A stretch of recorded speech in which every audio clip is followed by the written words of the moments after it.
you'll be able to always have friends and friends that want to help. So if we can just take away the distractions that are rude to others, and we can also take away those distractions from our groups, we're going to have a lot better communication. And here's an example clip of physical noise. I can't find my earring. Oh, here it is. Hey, listen, can I borrow your suitcases? Yeah, it's in your closet. No, I looked. They're behind my skis and my tennis racket. Thanks, buddy. Where are you going? Well, I'm getting out of town. I'm going to visit Madeline for the weekend. You know, this place is looking kind of messy. What happened to Cindy? She's here. She just didn't get around to it. Hi, Kramer. Thanks, Jerry. Bye.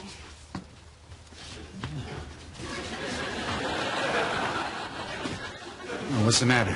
What did I just pay for? Oh, you're a John.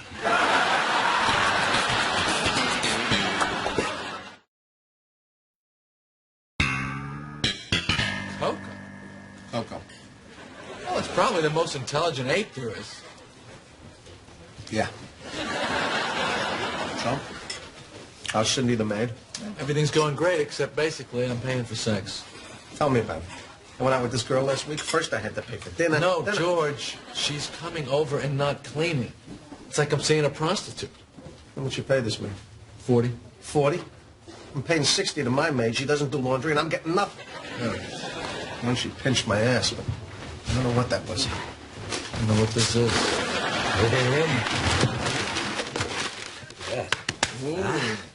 Jerry, you wouldn't believe what it's like down there. Taxi cab drivers are insane. You know, everybody is in a hurry. Look, I can't eat with you leaning over like this. Just look straight forward. Well, now I can't see Jerry. I look about the same. What? I was talking to him. What? Never mind. Oh, what did he say? Never mind. Jerry, well, what'd you say? What? Where'd you go? Go back. Yeah. What'd you say? I said never mind. Yeah, I know that. I hate the counter. Hey, Hey. I hate the counter. Now, who's that? Well, I got a 212 number from this little old lady in my building, Mrs. Krantz. Oh, she didn't mind? No, she doesn't. Hey, that's great. What happened to Mrs. Krantz? Elaine got a new number because she died. Newman died? What did you say? Some kind of pie. I'll try a beast. All right, who's down there? Hey, there's a booth. Hey, Lane. Oh, hi. Did you hear about Newman?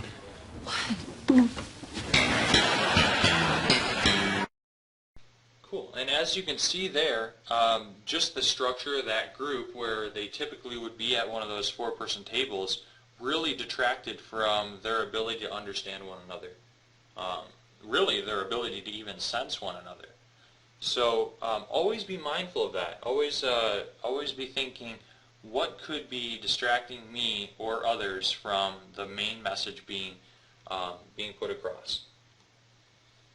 All right, now let's talk about skills. How can I become a better listener? The first one is going to be effort. So with effort, you're going to have much better attention to the detail that needs to be brought in, and it's also going to allow you to have better interviews with other people, better collection of information. Next, we've got mental paraphrasing. So I would encourage you to think about different ways that you would say what the other person is saying, so that you can really get the core message. And it will also at the same time draw connections back to past knowledge that you have, so that you can put it in place. You can have a greater understanding by putting it in place with everything else you know. And then that will also prepare you for active listening. Active listening consists of you paraphrasing what they said back to them as a means of confirming your understanding. So if you actually pay attention, don't fake pretend. Don't fake your listening. If you just stand there and you actually try to absorb what they're saying, pause for a second, and then repeat back to them in some way, in a very, very summarized way, what they said. Is that right? you'll be able to for sure be on the same page as that other person. That active listening is a really great way to confirm. And then you should also be empathizing at the same time. And we as humans are really unique in our ability to do this. So there's no other, there's no animal that can do this. Only we have this particular part of our frontal cortex that allows us to be able to feel what other people might be feeling or try to replicate that. We even have what are called mirror neurons. So those try to imagine what another person is feeling like and recreate that same feeling to a certain degree in our own selves. So if you see someone smiling, that will increase your amount of happiness. Like, no matter what you do, you're going to have that reaction. It's going to try to replicate that feeling that it can see in another person.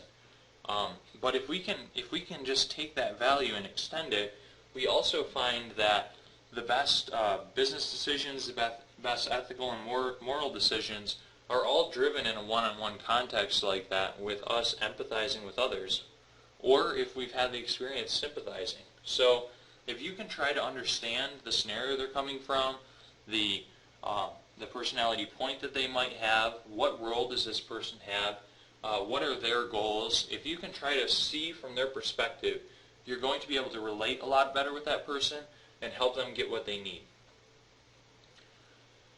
Finally, we should also be able to organize our talk together. So one of my favorite books on this is called The Great Connection, and if you want to have better interviews with people where you learn more, I would take these steps. So try to ask this question in the next week. Find somebody and ask this question and just see how much more you learn about them.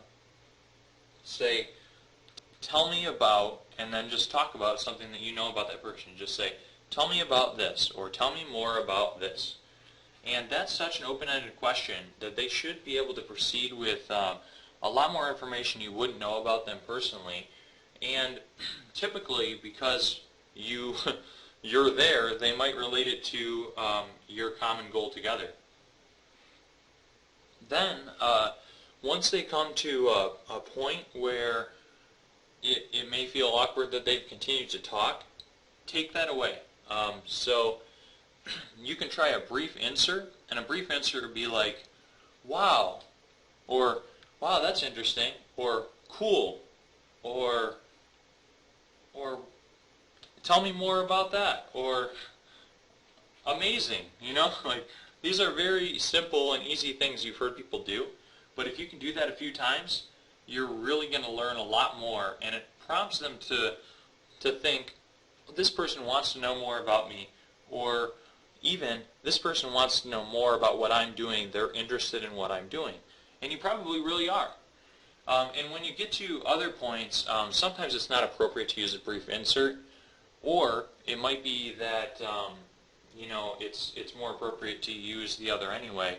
In those cases, try what interviewers will do, like on television. Try a brief pause. So if you achieve one of those points again, you might just not say anything yet and appear to be considering their information. Hopefully you are considering their information, and just kind of continue to listen politely. This will prompt that speaker to give you more information, and it will give you the same effect usually as a brief insert. In that way you can get a lot deeper information from the person. And then what should you be looking for this whole time? So you should be looking for the effective traits of that person and their content. You want to, like I've been saying, you want to paraphrase their content so you know what the person's saying, but you also want to be able to find, what is this person really seeking? What are they good at, or doing? What good are they good at doing? And then also, how can this person be maximized? So if, for instance, you're talking to someone and they seem really enthusiastic, you might be able to give them a hint as to how that person could be an energizer. Likely they're a sanguine, and you could put them in a role where they would help to energize the team, and they would feel like that was the most sincere compliment that you could give them. And previous to that, you might just say, man, it seems like you're an amazingly enthusiastic person. Did you know that, for instance, you could say, did you know that being a woo, or being able to win others over by being so energetic, is the #1 trait for success in business? You could really make a difference here. This type of thing will really help you to build those friendships, as well as have a more successful team. Alright, let's do a quick review so that we're ready and we are confident for this upcoming exam. You guys did an amazing job on that exercise, and I think with just putting in a little bit more detail, we're all going to be able to do a really excellent job on this upcoming exam. I would highly recommend getting together with the other teammates and selecting a leader for your team, as well as an organizer, and then try to have a meeting where you can actually bounce ideas off one another and ask each other questions. If I was going to be organizing a session like this to get ready for your exam, one of the things that I would do is I would try to take out that exercise that we did and try to think of questions I might ask about the other points that we covered. And then you could all come together and think of your different answers. If you explore the answers that the other people in the class have, you're really going to be a lot better prepared for coming up with a critical standpoint, being able to really defend your viewpoint and understand where it comes from. So I would really encourage you to do that. It's going to prepare you well. What are the things that you need to know? So we only covered a few things, and we covered them very well. So you're going to be able to go through and know about the personalities and what they mean, how they apply. What are the examples of